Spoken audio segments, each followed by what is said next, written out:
Hi friends, I'm Jen. Welcome to Be Set Free or welcome back. I wanted to talk to you about something I said in my last video.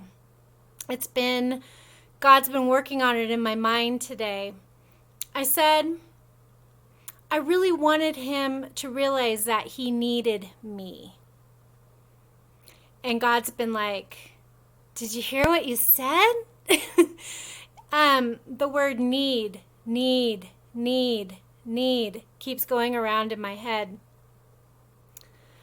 The thing is, guys, we got in these relationships because we needed, okay? To be in a healthy relationship, with ourselves, it's important that we not need something outside of ourselves in order to be whole, to feel better, to feel loved. Because when we need something outside of ourselves, that's where all the trouble comes in, okay? That points to the fact that we are not whole people, okay? How can it make sense that we would find a whole relationship, right? A whole healthy relationship with a whole healthy person if we need somebody, if we need something from somebody? That means we're not whole and healthy, right? A whole and healthy person is not going to be able to be in a relationship with somebody who's not whole and healthy. Okay, it just doesn't work like that. It doesn't make sense. So when I said that I wanted him to realize that he needed me, it really made me think about that's really what we've done. We have a hole inside, and that's what needs to be fixed. And all of us in this community, we've come from a childhood that was lacking, and we were left needing. And that's not our fault, right? But now that we're grown-ups, it's our responsibility to realize this truth, okay? And then to figure out, why do I feel like I need something that's another person? Why do I feel like I need something in order to be happy? I remember, and maybe you can relate to this, I felt like I had so much love inside to give that I just needed to give it. And that wasn't it. It was that I had so much love inside, I thought I needed to give it, but really what I needed was somebody to appreciate me. I needed somebody to love me back. I needed to love somebody so they would love me, so I would feel loved and accepted. And the whole thing to being whole is not needing any of that, is being able to give that to yourself. There we go, is to give that to yourself. And that truly does set you free. It sets you free from bondage.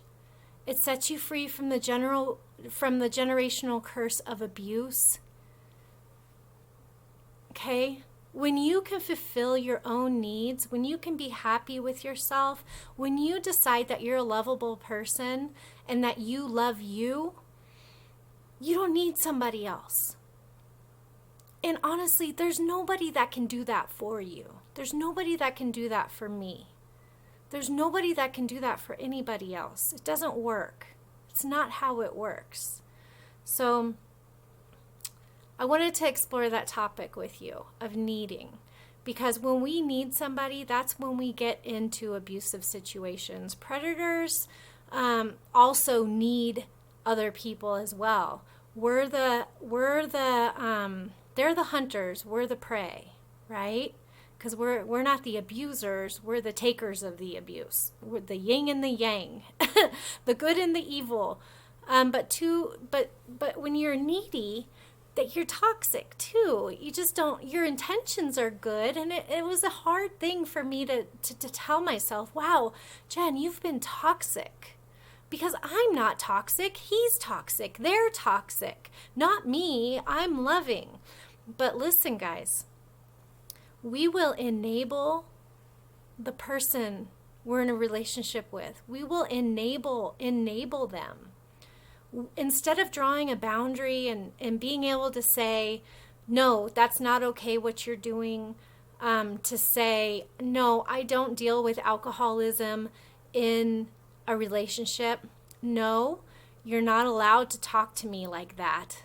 No, it's not okay with me that you stay out all night and come home in the morning. No, the porn addiction is something I don't want to be anywhere near. When we don't say those things, we enable them to keep happening, right? And you know, this isn't to beat ourselves up over. We're giving them chances, hoping that they will love us enough to stop themselves. But it doesn't work like that. That's kind of where we get into magical thinking, right? That's where we get into fairy tale land. Well, you know, Cinderella and all that, it's just nonsense. It's not the way it works. It's not real life, okay? People who don't love themselves, people who have a hole inside, people who need other people to feel okay, and are prone to addiction, are prone to,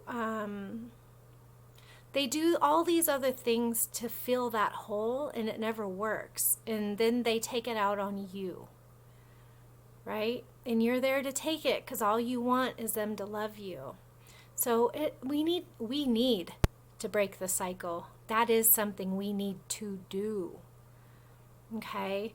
I don't know that I could have really understood this without Jesus, without him reading his word and really understanding what his word says versus what I'm being taught at church.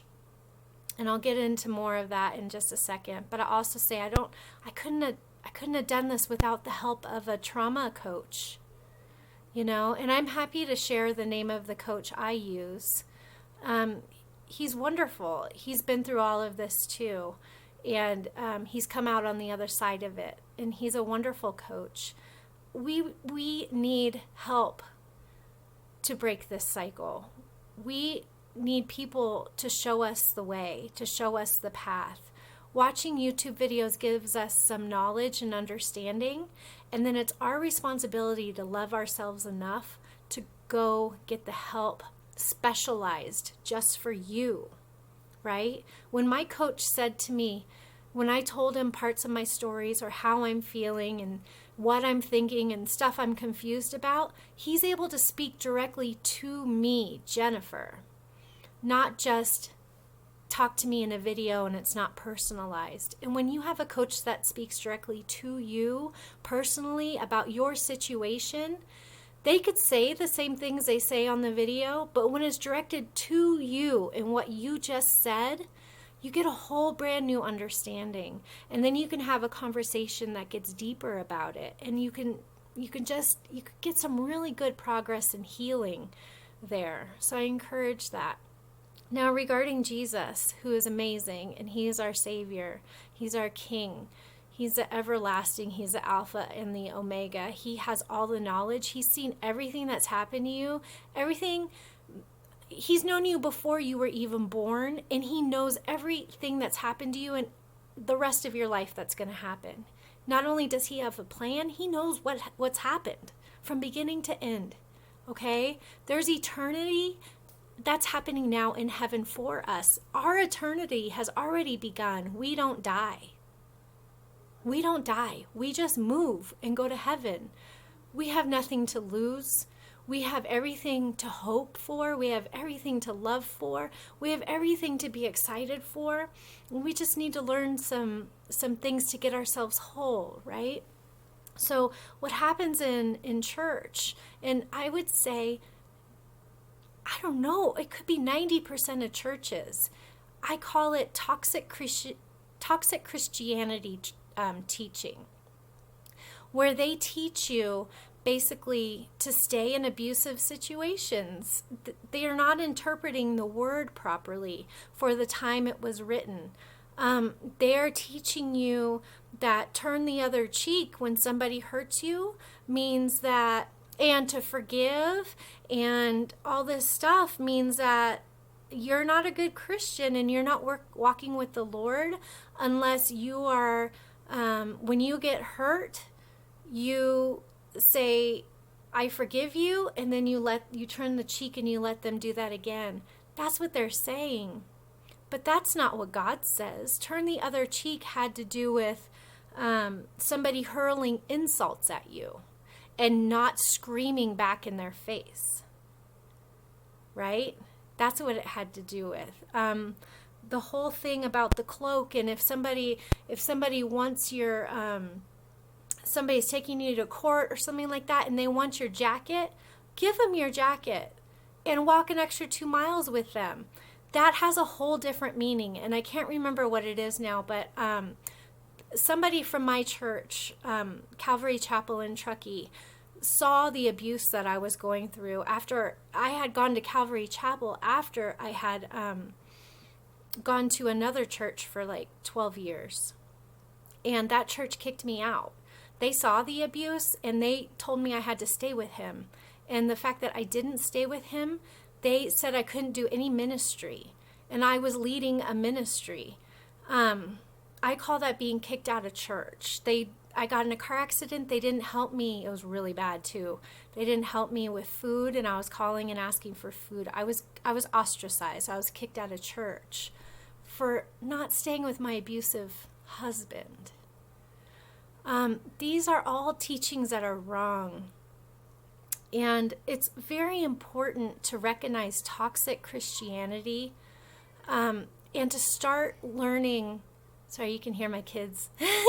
Start learning the real God, because the real God doesn't want you with a life-size hole inside of you needing other people. He just wants you. You just need him, and he doesn't want you in an abusive marriage and situation needing to get out. Get out. Get out. You can get out. All right? And I'm not a pastor. I'm not a preacher. I'm not going to go through the word with you, but I can tell you I've studied it. I'm not a lost Christian woman. I'm very much spirit-filled and with the Lord. And you can leave your abusive marriage. You know, I'm going to go off on another subject here.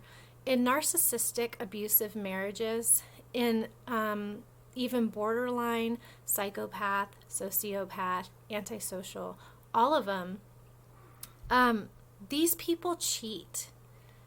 And it's not necessarily to hurt you, although I'm sure sometimes that's part of it, but it's because they have a hole inside. You can't fill it for them. Drugs can't fill it for them. Gambling can't fill it. Pornography can't fill it. Having sex with people can't fill it. But boy, do they try, right? The personality disordered people, their morals aren't like ours. We're different from them.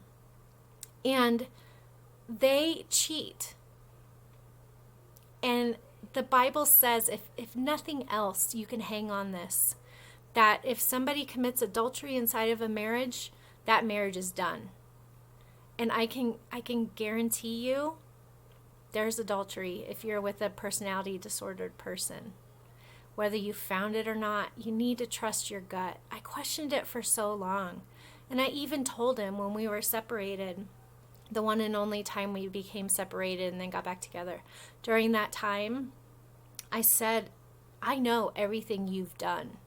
I know every single person you've been with. I know it all. And if you want to get back together with me, you need to come honest. You need to come clean, and you need to tell me everything. And he just laughed in my face. You know, he hid it.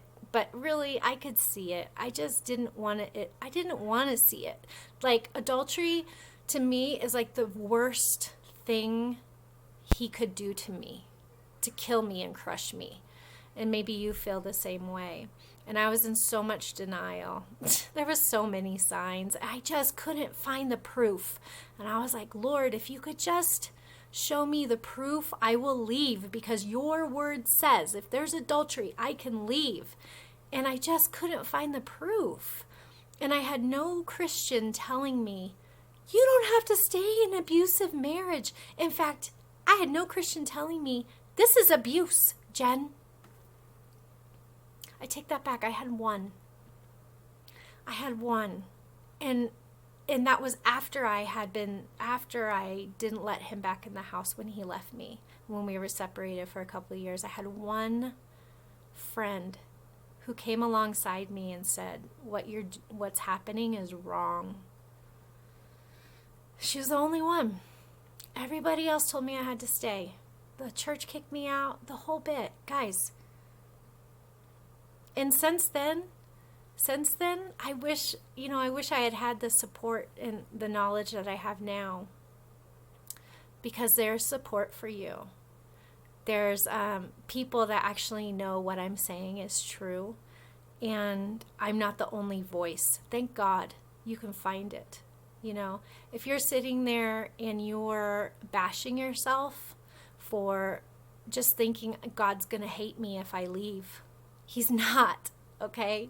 Chances are, like I said, just hang on it. Chances are He's already committed adultery. You are free. You know in your gut if He has or not. And even if He hasn't, if you're being abused, you can leave. You do not have to stay, okay? I encourage you on your need for, your feeling of needing somebody in your life. As long as you feel that feeling, you will have people in your life that also need somebody, and this process is going to continue. We need to take a time out and a break to heal ourselves and to become whole people.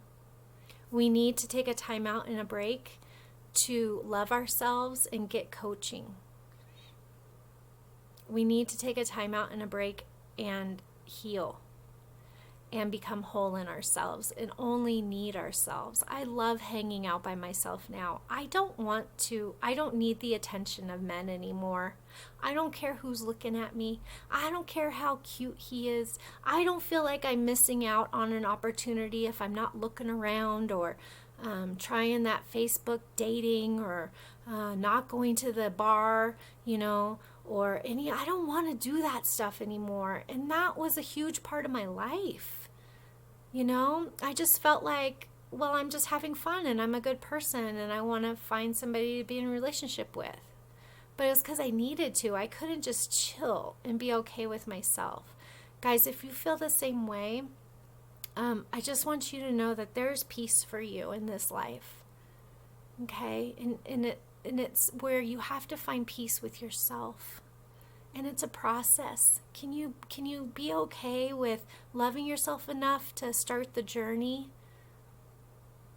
and to continue on it and not give up on you? You deserve it. God created you special. He wants you whole. And the answer is not just pray more. The answer is not if I do things right, Jesus will love me and then I'll have peace. It's none of that. It's reconciling what's happened to you in your life based on your identity and understanding that this all comes from shame and feeling like you're not good enough, feeling like, well, my mom didn't love me, something's wrong with me, feeling like not understanding what you missed in childhood regarding nurturing. Stuff like that. And when we start realizing these things, we can start taking care of it. Okay? So anyways, if you want to know the name of my coach, I'm happy to share, but I do it privately. I don't blast people's names on videos.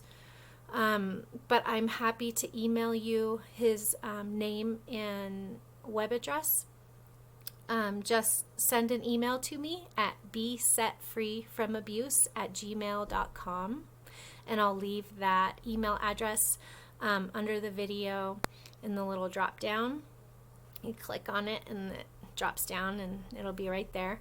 And please leave comments. Please share your stories. Yeah, so I will talk to you soon, and take care of yourself. Be good to yourself and love yourself. Stick up for you today, okay?